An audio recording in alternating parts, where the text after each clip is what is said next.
Better late than never. Tonight, a Naples man with the title of Air Force Brigadier General is on a mission. He told Fox 4's Calvin Lewis why he wants his former comrade to receive a special honor for his actions back in the 1990s. Once I got to the academy and got exposed to airplanes and fighter aircraft especially, I was hooked.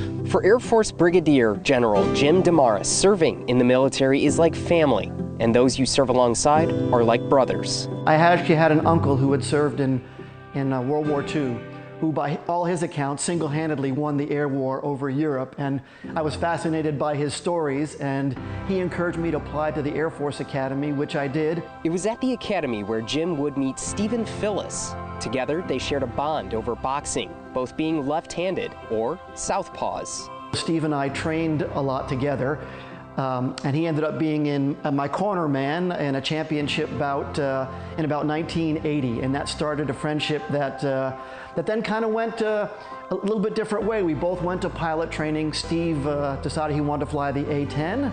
I elected to fly the F-15, and so our aviation career paths diverged, yet we shared a lot of common experiences in pilot training and the fighter weapons school. And then Steve was activated in August of 1990 to kick off Desert Shield and later served in Desert Storm. On February 15th, 1991, Damaris says his friend Steve Phyllis and his brand new wingman, Lieutenant Rob Sweet, were tasked with attacking Saddam Hussein's elite Republican Guards division. After making several successful passes, a surface-to-air missile was fired at Sweet's plane. He deployed flares to escape it.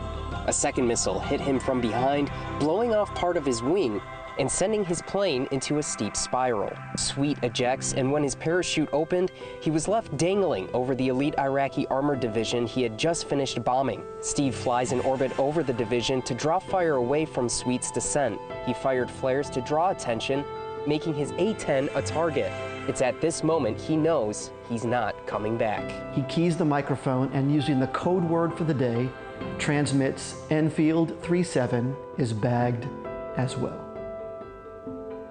And it's the last radio transmission that he makes. And unbeknownst to his family, his fiance, his friends, his fellow fighter pilots, moments later he is engaged, shot down, and killed by another Iraqi surface-to-air missile system. In that moment, Steve Phyllis decided to put his wingman's life before his own, his last act being that of heroism. He didn't have to stay there. He didn't have to drop flares and make himself a target. He didn't have to stand over those 10,000 angry troops now emboldened by their success. Yet the thought of leaving never crossed his mind. And when you look at bravery above and beyond the call of duty to save a fellow airman, to me, that checks all the boxes that we look for in our Medal of Honor recipients. The Medal of Honor is the highest and most prestigious military decoration that can be awarded. The last time a pilot was decorated with the medal was during the Vietnam War. So far, there have been no Medals of Honor awarded for any combat bravery for Desert Storm. And I think it's time for us to relook at that, and I can think of no more fitting case than that of Captain Steve Phyllis.